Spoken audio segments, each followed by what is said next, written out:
Why does a 10-cent copper penny and a galvanized washer buried in the dirt next to your stand pull bucks from distances that a $24 mineral block cannot reach?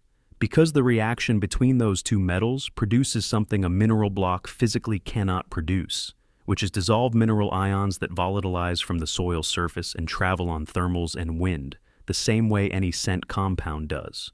A mineral block sits on the ground and waits for a deer to walk close enough to smell the surface. The copper and zinc setup broadcasts its signal through the soil and into the air continuously, 24 hours a day, as long as there is moisture in the ground. Rain does not destroy it the way rain dissolves a block. Rain accelerates it. Every time it rains, your setup gets stronger, while the guy down the road watches his $24 block shrink. By November, his block is a golf ball-sized lump in a puddle. Your penny is still working. Every commercial mineral product on the shelf at your feed store uses the same minerals this penny and washer release for free: zinc, copper, and when you add salt to the whole, sodium. The same three minerals that appear on the ingredient list of every mineral supplement, with a picture of a buck on the label. The only difference is the delivery method, and the delivery method is the reason one setup costs $24 and lasts 6 weeks, while the other costs a dime and lasts 2 years. I have been running this setup on properties in 4 states for the last 3 seasons. The camera data is consistent enough that I stopped buying mineral blocks entirely after the first year. The camera data made the decision for me. When a 10-cent setup outperforms a $24 block on 3 consecutive properties with 3 different soil types, the only reason to keep buying the block is stubbornness. And my wallet is not that stubborn. I am going to walk you through the exact chemistry, the exact materials, and the exact placement. And at the end, there is a modification involving 1 tablespoon of a common household item that roughly triples the detection range of the basic setup and turns it into what I believe is the most effective mineral attraction method I have ever used in 27 years of hunting whitetails. Before you try any mineral attractant, including this one, check your state wildlife agency website. Mineral deposits in the soil are classified as bait in several states and prohibited in CWD management zones. What is legal in Texas may be illegal in Minnesota.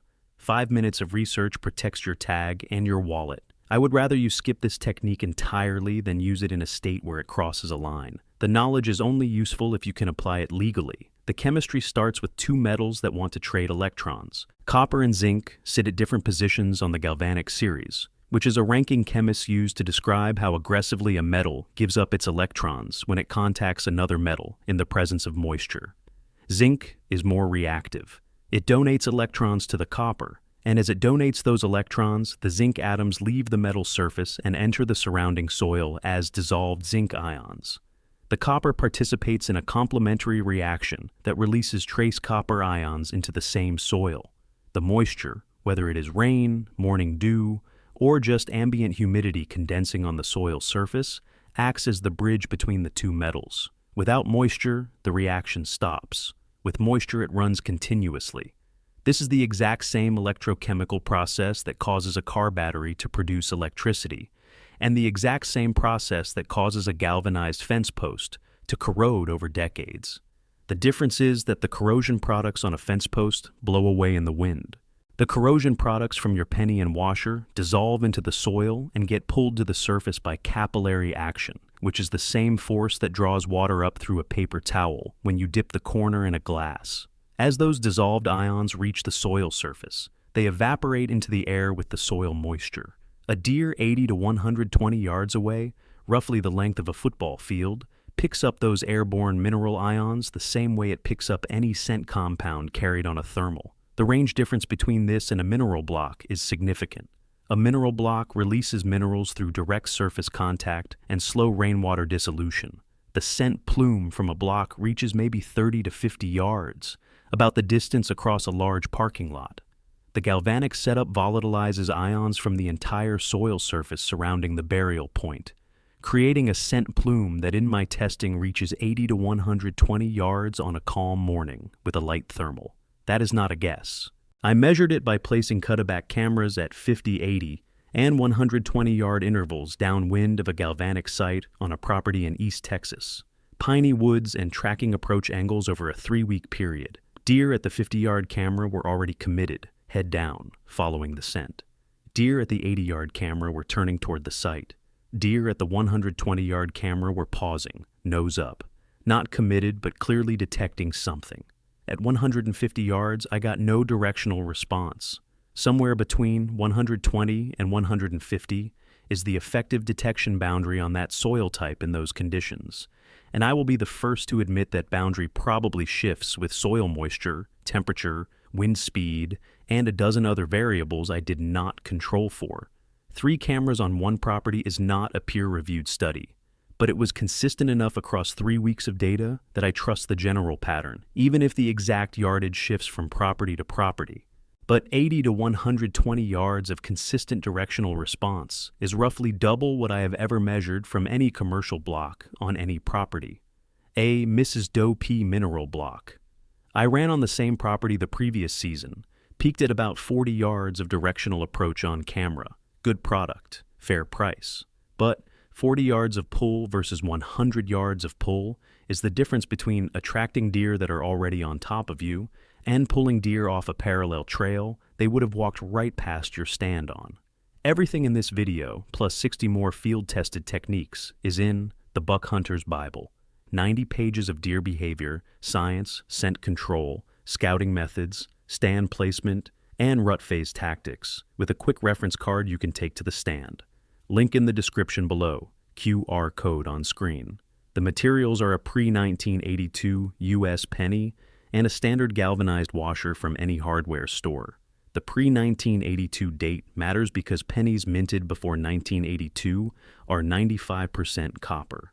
Pennies minted after 1982 are zinc with a thin copper plating. You want the older copper penny because it provides a solid copper mass that will sustain the galvanic reaction for 2 to 3 years in average soil before it corrodes enough to lose effectiveness.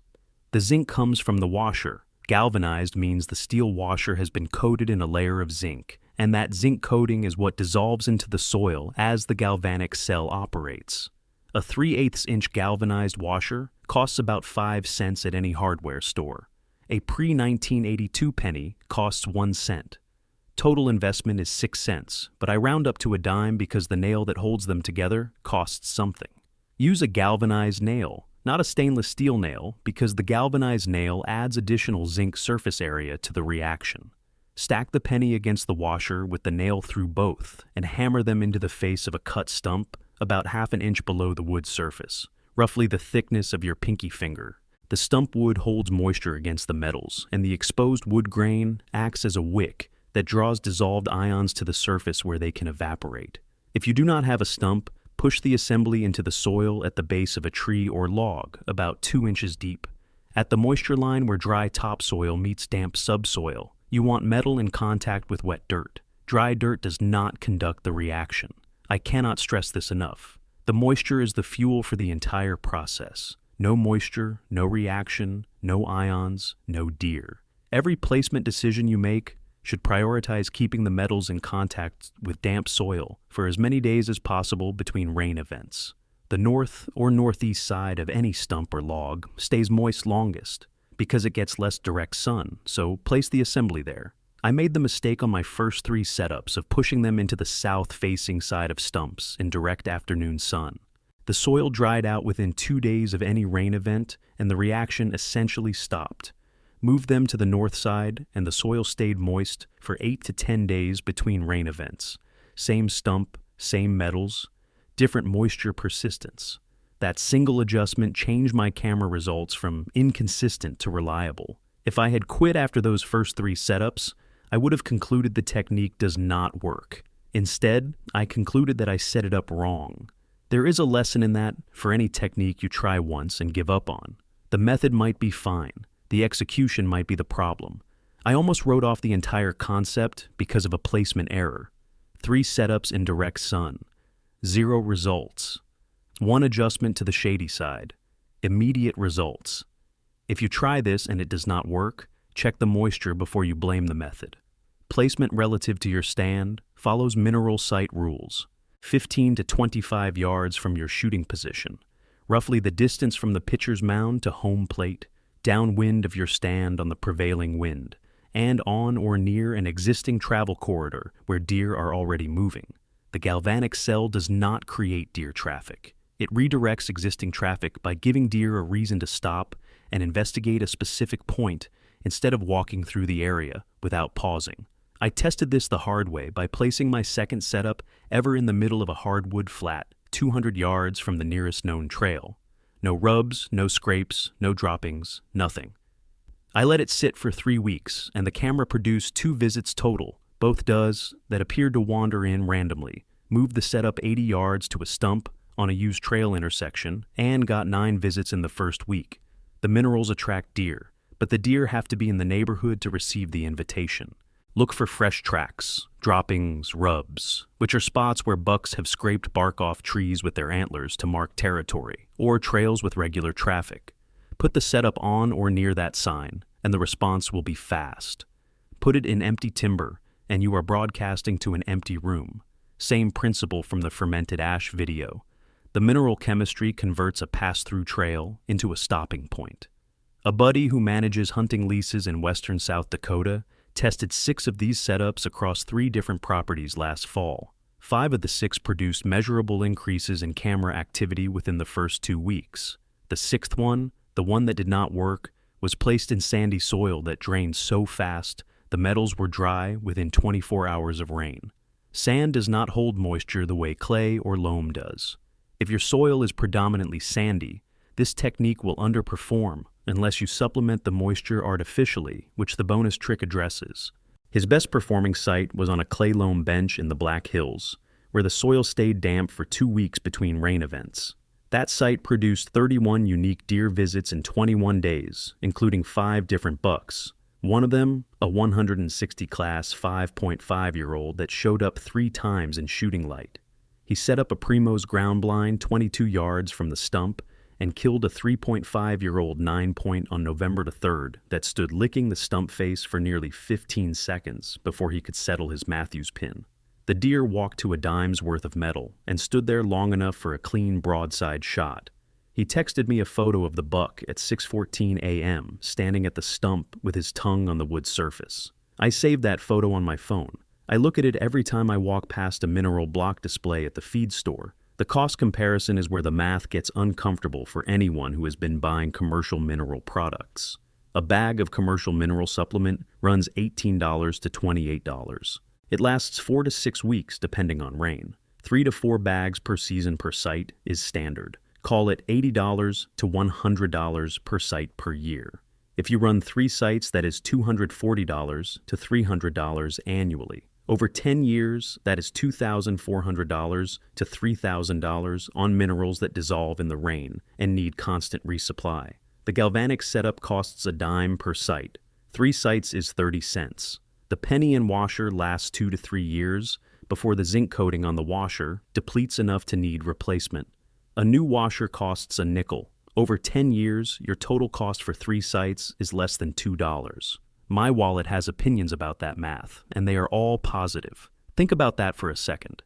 $3,000 on commercial minerals versus $2 on pennies and washers doing the same job continuously. The deer do not read the label on the bag. They detect mineral ions in the soil.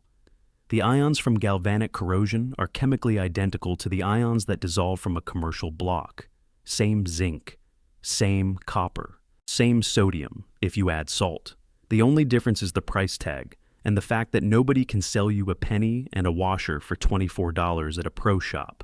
That is why this never appears in hunting magazines. There is no product to advertise. There is no affiliate link. There is no sponsor who benefits from you knowing this. The hunting product companies did not bury this because it is dangerous or illegal. They did not bury it because it does not work. They never talked about it because there is no profit in telling you that a dime replaces a $24 bag. You cannot build a business selling pennies. The magazines run ads for mineral products because mineral companies pay for ad space. Nobody is paying for a full-page ad that says, "Go to your junk drawer and find a penny." There is no conspiracy. There is just no profit motive. And in the outdoor media world, no profit motive means no coverage. My wife saw me sorting through a jar of old pennies on the kitchen table, checking dates, and asked me what I was doing. I told her I was building mineral sites. She asked me how many pennies I needed. I said about 10. She said, "That is a lot of mineral sites for $1." She was not wrong. 10 mineral sites for $1 versus 1 mineral block for $24. My wife does not hunt, but she understands value, and she has been quietly supportive of every weird thing I have done in the garage since the fermented ash incident last September. At least the pennies do not smell. She also pointed out that I now have a dedicated jar of pre-1982 pennies on my workbench labeled "Dear Pennies" in permanent marker, and that visitors to our house are going to have questions. She is right about that too. Look, everything I am walking through here is in the Buck Hunter's Bible. 90 pages, scent control, scouting, stand placement, rut tactics, plus a quick reference card for the stand. Link in the description, QR code on screen. The modification I promised at the beginning is a moisture retention trick that solves the sandy soil problem and roughly triples the effective detection range of the basic setup. Before you hammer the penny and washer into the stump, or push them into the soil, dig a hole about 4 inches across and 4 inches deep, roughly the size of a coffee mug. Place the penny and washer assembly in the bottom. Then pack the hole with a mixture of soil and 1 tablespoon of the table salt, about a pinch between your thumb and 2 fingers. The salt does 2 things. First, it increases the electrical conductivity of the soil moisture around the metals. Salt water is a dramatically better electrolyte than plain water, which means the galvanic reaction produces ions faster and in higher concentration. The detection range in my testing expanded from that 80 to 120 yard baseline to roughly 150 to 200 yards, about a football field and a half to 2 full football fields, after the salt addition. I ran this comparison on a property in Minnesota with 2 stumps 60 yards apart. One got the plain penny and washer, the other got the penny washer and 1 tablespoon of salt packed around the metals. Over 3 weeks, the unsalted stump produced 16 deer visits on camera. The salted stump produced 41. Same ridge, same timber, same deer population. The salt more than doubled the traffic, and I suspect the increase came from deer detecting the site from distances the unsalted version could not reach. Second, the salt itself is a sodium attractant. Deer across most of whitetail range are chronically sodium deficient. Same biology from the 25 Whitetail Facts video, where we covered the sodium addiction research. A sodium source that is also releasing zinc and copper ions creates a 3-mineral site that addresses 3 different nutritional needs simultaneously. The combination produces a stronger pull than any single mineral alone. On the Minnesota property, the behavior at the salted stump was noticeably different. Deer were not just sniffing the stump. They were licking the wood surface, pawing the dirt around the base, and returning to the same stump on consecutive camera checks. The salted stump became a destination. The unsalted stump was a curiosity. The behavioral difference was clear on camera. Deer at the unsalted stump would approach, sniff, maybe paw once, and move on within 30 to 60 seconds. Deer at the salted stump were licking the wood, pawing circles in the dirt around the base, and staying for 2 to 4 minutes per visit. That extended visit time is what creates shot opportunities. A deer that sniffs and moves on in 30 seconds barely gives you time to identify it as a buck. A deer that stays for 3 minutes gives you time to read antlers, wait for a broadside angle, settle your tin, and execute. The salt is what buys you that time. Same principle from the fermented ash video, where the salt cap extended visit duration from seconds to minutes. A friend who runs a small outfitting operation in the Shenandoah Valley started running the salted version on all 6 of his client properties after I showed him my camera data. He called me in December and said it was the most consistent early season camera tool he had ever used, and that 4 of his 6 properties produced new bucks on camera that had never been photographed on those properties before. His exact words were, "These pennies are pulling deer from the neighbor's ground." He is running them on all 6 properties again this season, with the salted version from the start. His clients are wearing First Light and carrying Federal Premium, and sitting over dime store mineral sites. The irony is not lost on me. I cannot verify that claim, but new bucks appearing on cameras after the galvanic sites were installed is consistent with what I saw on my own properties. The mineral signal may be pulling deer from outside their established home range to investigate a mineral source that is stronger than anything else in the area. 1 tablespoon of salt, 1 copper penny, 1 zinc washer, 1 nail, Total cost for the salted version is about 12 cents. Set one up this summer on a stump near your best stand. Run a camera over it for 3 weeks. Count the visits. Compare it to whatever mineral product you have been using. And when the camera data comes in, and it will come in because this is not a theory, it is an electrochemical reaction that has been understood since the 1790s when Alessandro Volta built the first battery from zinc and copper discs. Ask yourself why you spent $24 a bag for something a dime could do better. And when the guy at deer camp asks what mineral product you are using this season, you can hand him a penny and a washer and watch his face. Some things sound too simple to work. This one works too well to ignore.